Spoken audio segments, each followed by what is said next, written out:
It's been a while, hasn't it, Klonoa? This guy is basically my bread and butter at this point.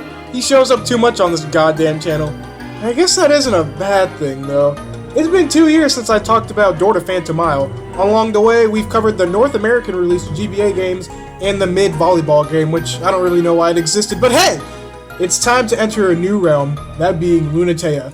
The 2001 PlayStation 2 game, in my opinion, is the best in the series.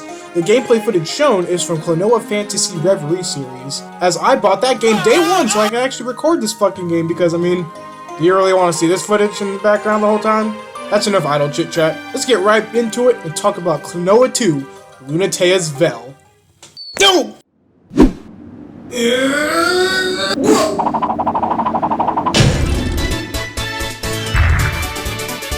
What is that? It's my name, you idiot.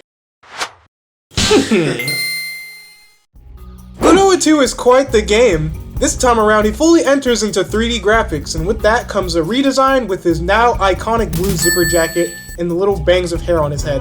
Talk about a glow up. I still like the red color design more. But what's this game about?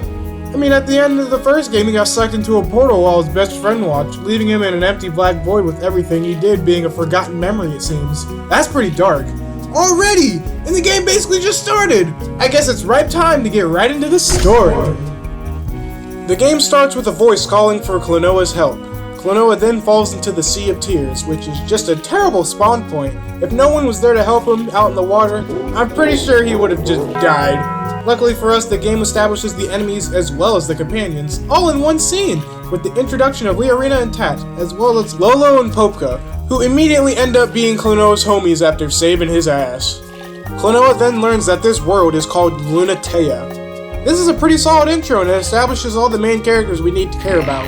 This leads into the first level of the game where Klonoa travels from the Sea of Tears to the actual land of Lunatea itself. And we get a pretty cool transition here.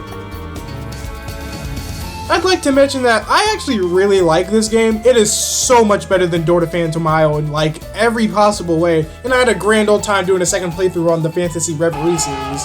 Back to the story, Lolo and Popka take Klonoa to the Prophet Baguji in order to learn what to do next as they now have the Dream Traveler.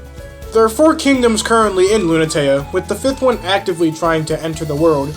Each kingdom has a bell that is used for maintaining peace for whatever reason, but the 5th bell has a bell of darkness, so to speak. And in order to prevent it from entering Lunatea, the 4 bells must be rung by the Wind Ring. The ring does, however, need the power of a priestess, which Lolo is, at least one in training. Klonoa must take Lolo to see the Empress in order to promote her to a full priestess. Then she can actually help Klonoa ring the rest of the bells and collect the elements of each kingdom, preventing the 5th bell, the Bell of Darkness, to ever be rung. Leorina, however, is trying to do the same thing, which isn't bad at first glance, but she has different reasons for trying to ring the bells. She actually makes a copy of the ring, and because she was once a priestess herself, yep, she's able to ring the bells too, and this game turns into a race. That, folks, is the part of the game, which of course is a step up from the first game where you just get from point A to point B with a lot of fun stuff on the way. The dialogue catches me off guard sometimes too, with an example being Tat, you know, that cat thing that follows Leorina around. She calls Klonoa a pervert for picking her up, and then he just casually lets her go, with Popka calling him an idiot, which is kind of funny. Needless to say, we're doing some bastards here. The gameplay! I'll keep this section kinda brief. The gameplay is mostly identical to that of the first game on a fundamental level. I'm pretty sure I go more into detail in my original Door to Phantasy review. It's not using Phantasy Reverie series gameplay, but it's pretty good and it's something you might enjoy. Anyways, if you don't care, let's just get into this shit. Since we don't have Hupo this time around, Lolo is basically the equivalent, and she also goes inside of the ring this time around, making our favorite ring pop actually function. Just like before, this is a 2.5D platformer, but because it's on the PS2, the graphics went for a more cel-shaded look, and all the characters have models this time around.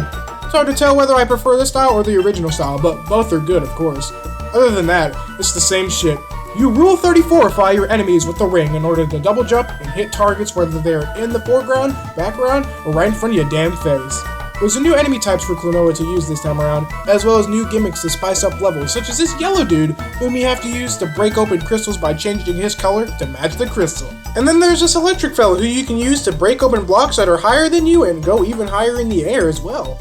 The main thing I'd really like to talk about here is the new on-rails 3D sections, where Klonoa uses his wicked surfboard to slip and slide through the levels. These are actually in the GBA games as well, but they're kinda shit there because, well, it's on the GBA. But here, oh my god, it's actually super fun to do! Good luck trying to get all 50 gems on these levels though, goddamn. And of course, the best new addition to this game, Klonoa's cute little emotes that serve no real purpose when you press the trigger buttons. All in all, that's the evolution to the same old Klonoa goodness. The worlds! As you can tell, Lunatea is a much different world from Phantom Isle. For starters, there's more levels. Okay, there's more variety in the locations. And some levels have variants for story reasons, or as well as recycling content for more playtime, but that's besides the point. The four kingdoms are Volk City, Mira Mira, Joliant, and Lalakusha. Of course, there are multiple set pieces in each area, such as the water slide in Joliant, where you first get the surfboard. I wish you could customize that shit. Wouldn't that have been so cool? Joliant is generally a giant theme park where people go to escape from all the fighting happening in Volk City. One moment you're casually strolling down the street, and next, zooming up to land on a motherfucking train, maybe. And Klonoa almost died, but because he's so goddamn cool, he like dodged it and stuff. My favorite level in the game is Ishra's Arc, mostly due to the music, honestly. Speaking of which, the music! Underrated gem? This OST is. Take a listen to some of my personal favorites.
Anyway, the Ark is a ship people used to fly around the world in before all the chaos. Klonoa and his pals get the ship working in order to get to the mountains of Mira Mira.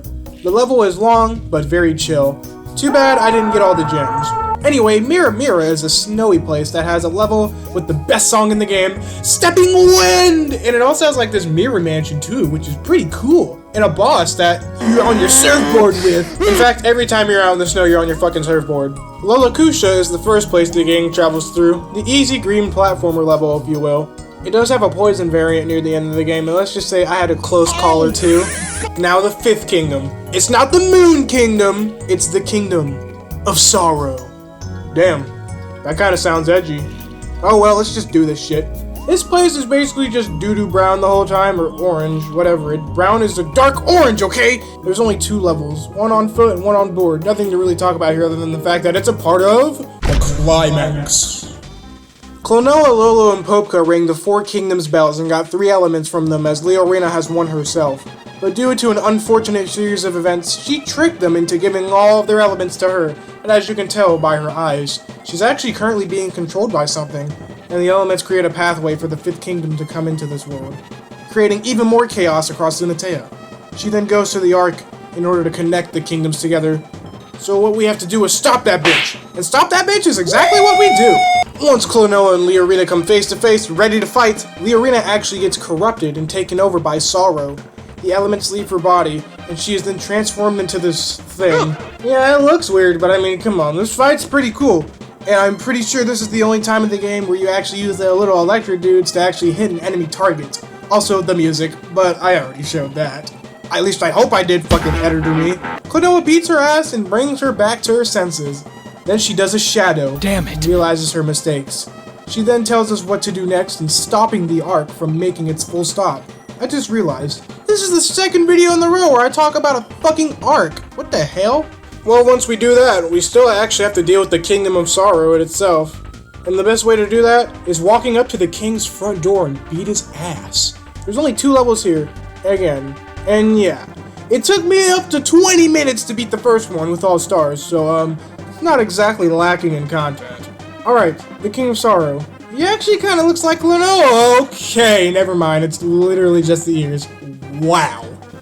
He actually explains that he was the one that called Klonoa to this world so he could save it from itself, and in the process restore it to what it once was, as the Kingdom of Sorrow was always there, just vanished and left to be forgotten. It is now that we get the final boss, which has a board segment and a foot segment, and we do exactly what we set out to do, and kick some ass with our ring pop. Surprisingly, however, this game does not go with cartoon logic. The King of Sorrow actually dies in Klonoa's arms after they come to an agreement, and Klonoa understands why he called him for help, thus ringing the final bell and actually truly restoring peace to the world. The end is an inverse of what happened in the first game. While there, Klonoa was forcefully taken out of the world by the Song of Rebirth. This time, he was able to say goodbye to his friends and walk away, ready to save another dream world. Well, that was quite the game, huh? To be honest, I'm just happy I got to talk about this because while Phantasy Reverie series is a thing, Klonoa 2, and by extension Klonoa 1, are still quite underrated, and I'm just glad I got to shed some more light on these titles. There may be other games in the series, some decent and some that are just why. The 2 console games are still the big boys. Now let's hope that one day we get a Klonoa 3. Maybe. As always, thanks for watching. And if you want to support me, then you know what to do. I do everything in my videos by myself, so I appreciate the good vibes. Goodbye! And Klonoa, stop groping that cat! You're supposed to squish it! Squish that cat!